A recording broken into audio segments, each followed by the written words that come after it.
Oke, sobat calon guru semuanya, pada seleksi P3K 2024 bagi sobat calon guru yang tidak mendapatkan formasi dikarenakan kalah ranking kan, maka di sini tidak ada kata tidak lulus ya. Di sini kita mendapatkan kode entah itu R1, R2, R3, R4 maupun juga R5. Nah, kalau misalkan kita itu tidak mendapatkan kode kelulusan L, artinya entah itu R1, R2, R3, R4, R5, maka di akun SSCSN ini akan mendapatkan notifikasi sebagai berikut ya. Hasil seleksi kompetensi P3K, hasil perankingan seleksi menyatakan Anda belum mendapatkan kuota formasi. Nah, tentunya di sini berkaitan dengan diangkat P3K paruh waktu bagi teman-teman yang tidak lulus seleksi. Kira-kira siapa saja yang bisa diangkat paruh waktu? Pada video ini kita akan menyajikan update info terbaru dari BKN terkait tentang kriteria honorer yang bisa menjadi P3K paruh waktu sebagai solusi non-ASN mendapatkan kepastian hukum ya. Dan kira-kira nanti bisa ditempatkan pada jabatan apa saja untuk P3K paruh waktu. Silakan simak video ini sampai selesai. Oke, sobat calon guru semuanya, informasi pertama di sini kita kutip dari jpnn.com ya, yaitu info terbaru dari BKN. Ini kriteria honorer jadi P3K paruh waktu. Seperti yang kita kutip dari Jakarta, Badan Kepegawaian Negara atau BKN mempertegas kriteria honorer database BKN yang akan diangkat menjadi P3K paruh waktu. Diketahui Menteri Pendayagunaan Aparatur Negara dan Reformasi Birokrasi Rini Widiantini telah menerbitkan Kepmenpan RB nomor 16 tahun 2025 tentang P3K paruh waktu. Regulasi tersebut untuk memperjelas status pegawai non-ASN ya yang terdaftar dalam pangkalan data atau database Badan Kepegawaian Negara atau database BKN, tetapi tidak terakomodasi dalam seleksi P3K 2024 baik itu tahap 1 dan juga tahap 2. Hal ini dilakukan untuk mengoptimalisasi penyelesaian non-ASN database BKN sejalan dengan fokus pemerintah melalui amanat Undang-Undang ASN ya, kata Kepala Biro Hubungan Masyarakat, Hukum dan Kerjasama BKN Muhammad Ridwan dalam keterangan resminya.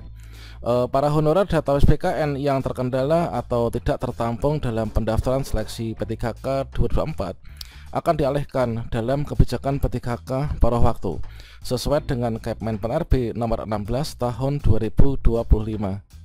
Ya, mana untuk keputusan ini mengatur tentang skema P3K paruh waktu termasuk soal penghasilan dan juga status ya, kata beliau. Lebih lanjut dijelaskan, kebijakan P3K paruh waktu diambil sebagai langkah pemerintah dalam penyelesaian dan penataan pegawai non-ASN, pemenuhan kebutuhan ASN di lingkungan instansi pemerintah, memperjelas status pegawai non-ASN, serta peningkatan kualitas pelayanan publik ya dalam mendukung kelancaran pelaksanaan tugas dan juga pelayanan kepada masyarakat. Nah, adapun kriteria pegawai non-ASN atau honorer yang memenuhi syarat P3K paruh waktu dalam keputusan ini meliputi pegawai non-ASN yang terdata dalam pangkalan data BKN ya yang mengikuti seleksi CPNS tahun anggaran 2024 tetapi tidak lulus, atau telah mengikuti seluruh tahapan seleksi P3K tahun anggaran 2024 tetapi tidak dapat mengisi lowongan kebutuhan. Dan dalam hal jabatan P3K paruh waktu dilaksanakan untuk memenuhi sejumlah kebutuhan jabatan seperti berikut ya. Yang pertama, guru dan tenaga kependidikan, kemudian tenaga kesehatan, selanjutnya tenaga teknis, kemudian pengelola umum operasional, kemudian operator layanan operasional, pengelola layanan operasional, dan juga di sini ada penata layanan operasional. Dan Kepala BKN Sudan Arif Fakhrullah mengimbau kepada para pegawai non-ASN yang telah terdata pada pangkalan data atau database BKN untuk tetap tenang ya dan fokus dalam mengikuti segala tahapan seleksi sesuai dengan ketentuan yang berlaku. Pemerintah melalui berbagai kebijakan telah memfokuskan agar honorer database BKN diangkat menjadi P3K paruh waktu. Kepala BKN juga tidak berhenti mengingatkan agar instansi pemerintah, daerah dan juga pusat tidak lagi mengangkat tenaga honorer dan sejenisnya ya. Lebih lanjut terkait tentang ketentuan pengadaan P3K paruh waktu, perjanjian kerja sampai hak dan kewajibannya telah diatur dalam Kepmenpan RB nomor 16 tahun 2025. Senada juga seperti yang disampaikan dalam kanal resmi ya, yaitu dari website bkn.go.id terkait tentang P3K paruh waktu ini sebagai solusi dari non-ASN yang terdaftar di database BKN untuk bisa mendapatkan kepastian hukum. Jadi seperti yang kita ketahui di sini bahwasannya untuk nantinya kebutuhan jabatan yang bisa diisi oleh P3K pada waktu itu terdapat 7 teman-teman. Di antaranya guru dan juga tenaga kependidikan. Kemudian ada tenaga kesehatan, tenaga teknis, kemudian pengelola umum operasional, kemudian operator layanan operasional, pengelola layanan operasional, dan juga ada penata layanan operasional.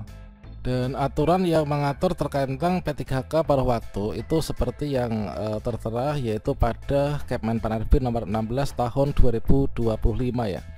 Nah, di sini kalau misalkan teman-teman lihat ya, di sini untuk alurnya nanti pengadaan P3K pada waktu.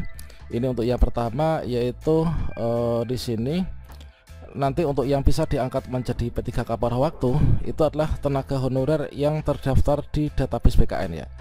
Nah, dengan persyaratan tenaga honorer yang terdaftar di database BKN itu adalah telah ikut seleksi CPNS namun tidak lulus ya.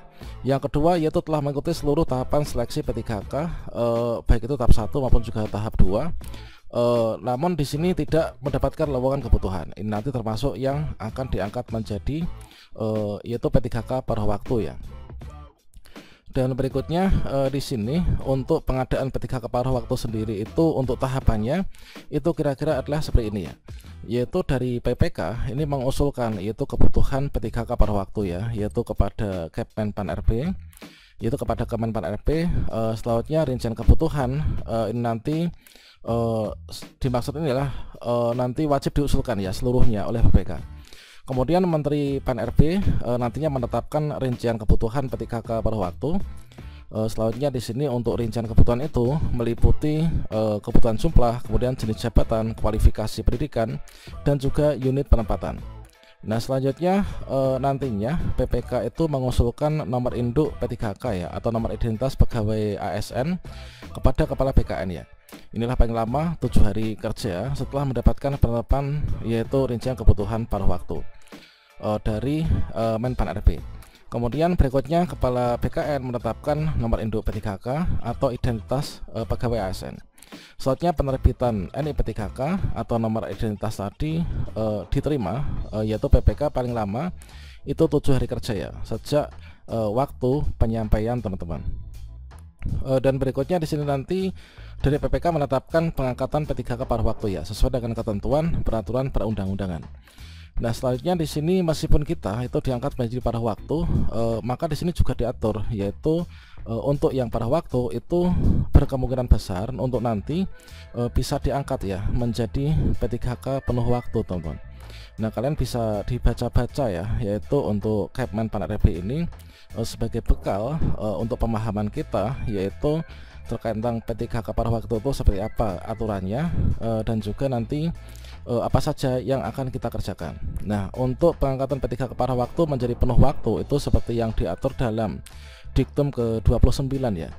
Yaitu di sini nanti pengangkatan dimaksud itu. Nah, yang dimaksud itu apa? Pada Diktum ke-28 yaitu di sini PPK itu kan dapat mengusulkan pengangkatan P3K pada waktu menjadi P3K ya. P3K yang dimaksud adalah P3K penuh waktu ya, berdasarkan pertimbangan ketersediaan anggaran, kemudian hasil penilaian atau evaluasi kinerja.